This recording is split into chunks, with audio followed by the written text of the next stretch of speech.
Hello. Yeah, you missing one. What IBF belt? Right here, the WBO. Who got the WBO? What's this? That's the WBA. Somebody got the WBO. What's the belt?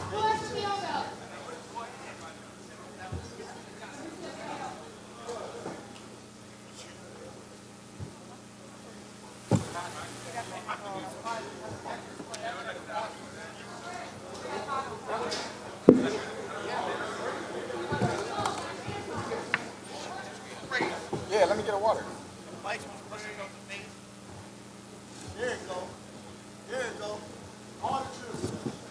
Look at all this jewelry I got.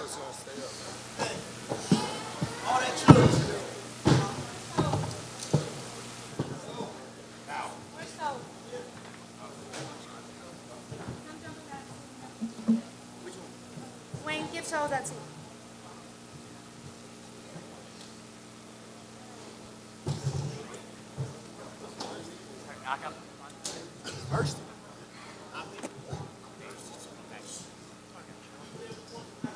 Papo, get closer. Or we can start back here. Papo, very good.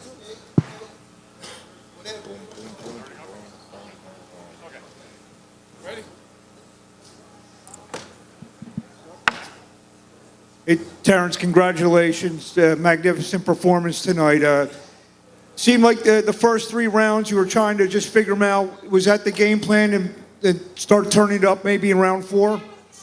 Well, the first 3 rounds, I felt like I was in control. I think he was trying to figure me out. Did you feel that you were frustrating him? He tried to lift you up. He headbutted you. Were you sensing that you were frustrating him? Of course, he was a little frustrated in there, but that's part of the game. And last question is, I know it's right after the fight. Have you feel yet the significance of this win and what it means in your legacy and your career? To be honest, when I set my sights on doing something and I know what I'm capable of, it's not like a surprise to me. It's a surprise to y'all because y'all didn't believe me. But for me, I knew I could do it, and I believed that I could do it. I just needed the opportunity. Terence, when did you know that you were going to beat him? Over here on your left. When he signed the contract.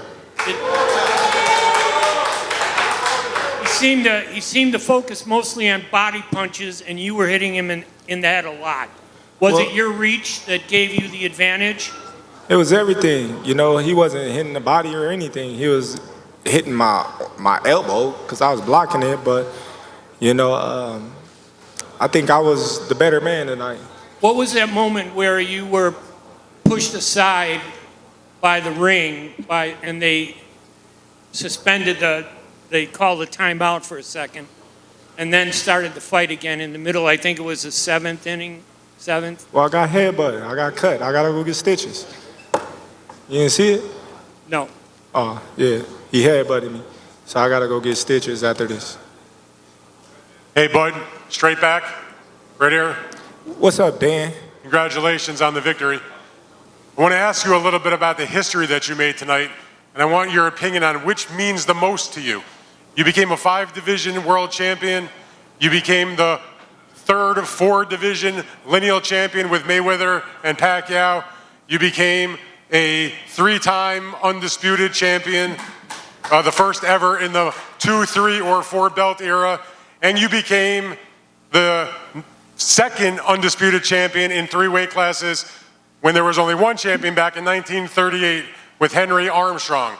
That's a lot of stuff. You hear that? You hear that? Which do you think means all the most? And all of it. It all goes hand in hand. Can you describe what it all means to you to have? You just made like a whole resume of stuff tonight. It means a lot to me because, anybody can be a nobody, like I said, and that's all they say I've been fighting is nobodies. So what can they say now? Somebody tell me, what can you say now? You can say congratulations. That's it. What can you say? Any words? Thanks. I bet you did. But I want to ask you one other thing about that. Terence. A lot of the conversation about the fight was you moving up 2 weight divisions. I wonder if you could describe, like, once you got in there, how did it feel in terms of fighting at that weight and the bulk that Canelo tried to put upon you? I was stronger, I punched harder, and that was just it. You know, a lot of people put too much into me moving up in weight and things like that. But like I told y'all once before, Canelo is not a big guy. You know, he's a smaller guy fighting in a big weight class. You know, me and him is practically almost the same height. I'm a little taller. My arms longer than him. You know, he got a little wider frame, but he's a little shorter. But all in all, you know, we're around the same size. So by y'all saying, oh, Canelo's this massive size, it was kind of like disrespect. Then when y'all see me weigh in, then y'all say, oh, well, they not the same.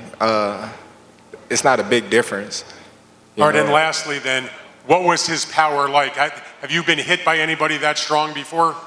I've been hit harder. No, in a real fight, not a sparring. In a real fight. Avanesian, I mean not Avanesian, but Mean Machine hit harder than Canelo to me. To be honest. Terence. Congratulations. Terence, right here in front. Congratulations on a historic accomplishment.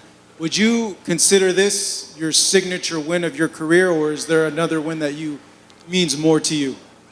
No, for sure, this is definitely a signature win. You know, moving up 2 weight classes, being the B-side, fighting a guy that's been undefeated in the division, undisputed, going to take all his titles, you know, doing everything that I said I was going to do. You know, of course this means a lot. You know, my other undisputed runs, you know, I had titles and things like that, so I was coming in as a champion as well. But this one, you know, I was coming in as an underdog, no championship belts, you know, and I felt like everything was on the line. At any point, did you feel you had to make adjustments in the ring? Well, you know, around like the 6th round, I felt like I needed to step it up a little more and, you know, get in more control of the fight because the fight was going like seesaw effect. And when you were announced as the winner, you went down on one knee. Could you just describe how that moment felt to you and what was going on through your mind? No, I knew I won. When the last bell were on, I knew I won, you know. But like I said before, God don't make no mistakes, and it's no mistake that, you know, I'm here for a reason. And I've been telling y'all that all week, that it's God's plan, not my plan. I just, you know, carried out his mission. Terence, when we spoke on Tuesday, you talked about a lot about your preparation and how confident you would, in leading up to this, and how you would break this fight down and how it was going to go. Did it go exactly to plan as you prepared for this for the last couple of months? Was it each round? Did it go as planned? Of course, you know, everything that we set our sights on to do in the fight, you know, we executed it. You know, I wanted to do a little more, but my coaches wanted me to keep doing what I was doing that was working. You know, so I had to make sure that I was disciplined and keep doing what was working. And then I know you said you weren't surprised, obviously, in how you dominated, but was there any surprise that as the fight went on, he typically feeds off those later rounds and builds momentum, but it appeared that he got more frustrated and weaker maybe, or less conditioned? Did that surprise you at all? I don't think he was less conditioned or anything. You know, I just think I was the better man. I think you know, you're not giving him enough credit, and you're trying to take things away from him. He was 1,000% prepared. You know, I just think I was the better man today.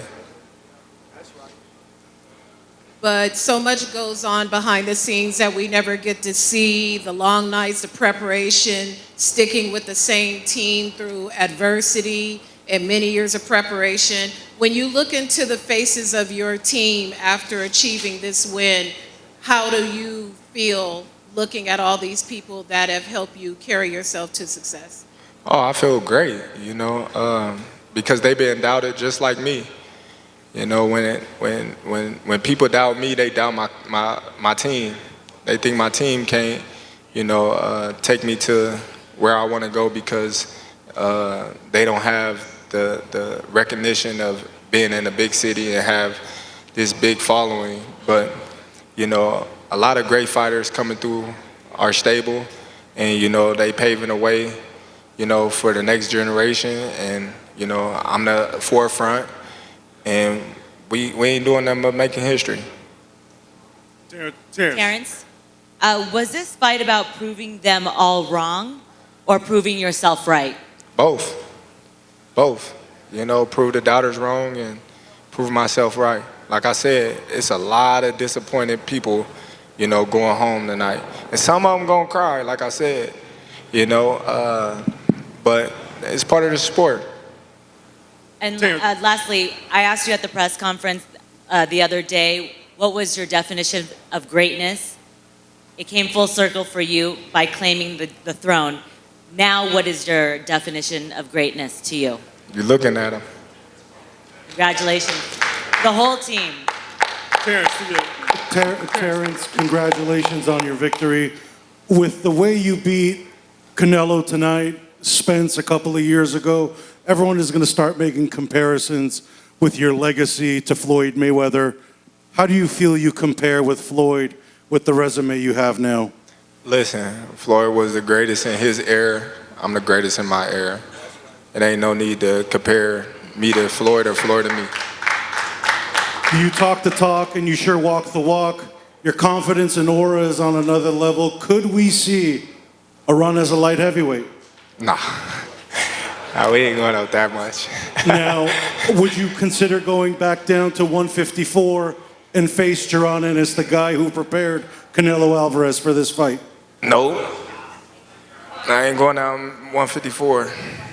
Terence, obviously it was a great show today. I was curious about your entrance, how you came to choose that song in particular to walk out to. Well, it was part of my outfit. The outfit was inspired by the movie Desperado. As you see, I had the guitar and everything, and my great childhood friend, Rosendo Robles, he was the one that, carried the song out and performed the night. And, it was a wonderful night. Like I said, I got Mexicans and Latinos on my side as well. So, it was a beautiful night tonight. Did you know Ilia Topuria walks out to that song in the UFC? You said what? Ilia Topuria walks out to that song in the UFC. Did he? Oh, good. Good for him. Terence, Radio Raheem in the back. The narrative of this fight was, could your chin stand up to Canelo's power? You took his punches, but to me it seemed you neutralized his biggest shots. I don't know that he hit you even with his biggest shot. Do you consider that a greater accomplishment than proving that you have the chin to take the biggest shot? Goes hand in hand, A lot of people say I don't have no defense. I get hit with these big shots, and that's what they was worried about. Hey, it's only so much that they can say now. Down the stretch of the fight, we saw Canelo drop his hands at some point, shake his head. It appeared to me like he was mentally being broken. Did you perceive it that way? What did you think was going on in those 11th and 12th round when we saw Canelo seem to stop fighting for seconds? Yeah, he was definitely frustrated, because what he was trying to do wasn't working. And when he get hit, he's just like, man, he shook his head like, I can't believe I got hit with that. And last one from me. Where do you rate Canelo amongst your opponents? I mean, you're speaking about it as if it was an easy night. You've been hit harder. Where do you put him on the list of your most difficult opponents? I'm not saying it was an easy night by far. It wasn't easy. It just you look like that, but it definitely wasn't easy. He's definitely, at the top of my opponents that I faced for sure. Are you open to a rematch? And I'm open to wherever. Like I said, I'm gonna sit back, enjoy my victory with my team, and I had my birthday in 2 weeks. Since I'm old, everyone. Thank you for a great night and an incredible performance. Congratulations. Yeah. Terence right here. Terence right here. It's Andreas L. from ESPN. We did a story on you talking about how competitive you are and your will to win. Did you feel like you had to dig deep in this fight, or did you feel like Canelo, you just kind of took the fight out of him early and he wasn't able to be as competitive as he wanted to be? No, I think, he was trying to be competitive, but he respect my power, and he respect my boxing ability and things like that. And I think what was frustrating him the most is, all his big shots, I was blocking and, catching and countering. So I think that was really, a big factor in why he was frustrated.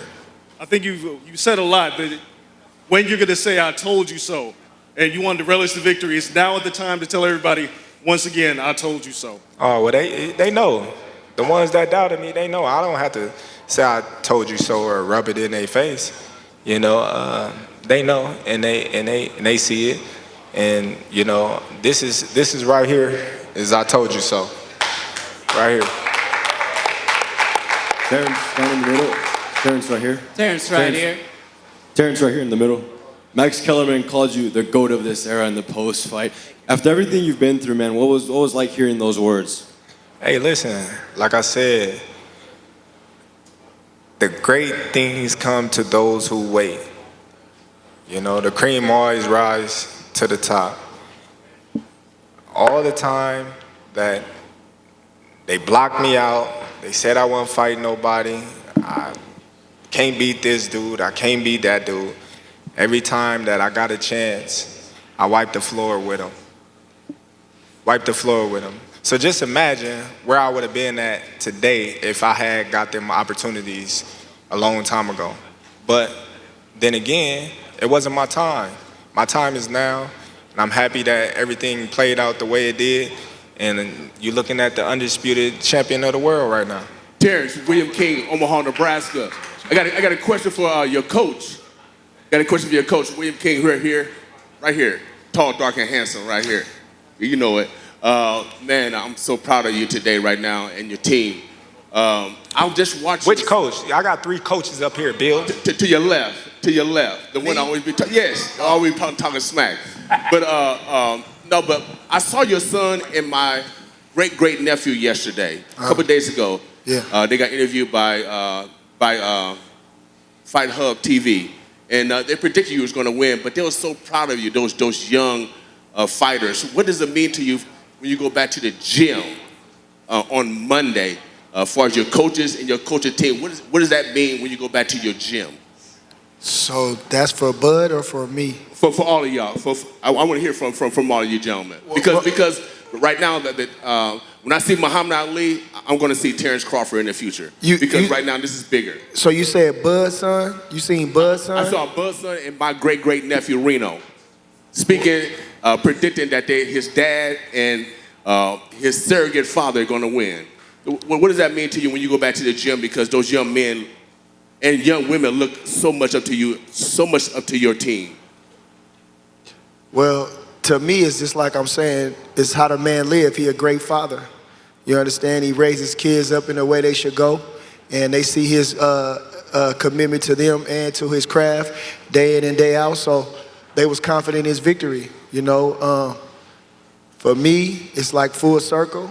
It's the Terence Crawford era, and we believe in God highly, and it's his time now. And if it's like you say, you see somebody else can do it, you can do it, but you just can't just think that. You got to put the work in, and Crawford put the work in since he was a baby. So, it's more than just talking about it, it's about being about it. You understand? So, for everybody that's in the gym, that's everybody around them, please start paying more attention to him and what he's doing instead of just hanging around. Really study Crawford, you understand? Really study him. Take in what he's doing. It's not just him running miles. It's not just him hitting the bag and sweating.